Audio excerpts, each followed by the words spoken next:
সেই মানুষ প্রকৃত অর্থে সুখী মানুষ, ধনী মানুষ, একই সাথে আল্লাহর প্রিয় মানুষ, ভালো মুসলমান, যে প্রত্যেকটা অবস্থাকে সে ওয়েলকাম করে, আলহামদুলিল্লাহ বলে। দুনিয়াতে সবকিছু যদি মনমতো হয় তাহলে এটা তো জান্নাত হয়ে যাবে। সবকিছু মনমতো হবে না।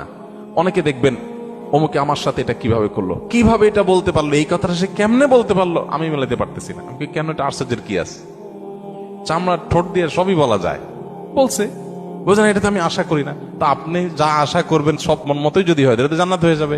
আপনার আশার বিপরীত কিছু হবে দেখেই তো দুনিয়া।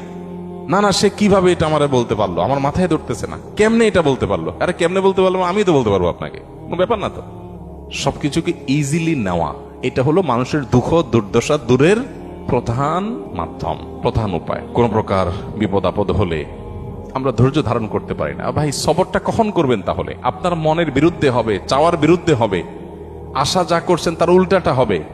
আপনার সাথে পড়ালেখা করে অনেক ভালো আছে, আপনি সাথে থাকবেন না, এখানে তো সবর, এখানে তো সবরের প্রশ্ন আসবে। সবরটা কোথায় করবেন তাহলে? সবই যদি মনমতো হয়। বহু মানুষ আছে যে দুনিয়াতে তাদের সবকিছু চাই, সবকিছু চাই, বাস, আর অন্যের সাথে কম্পেয়ার করা এবং অন্যের কাছে আশা করা।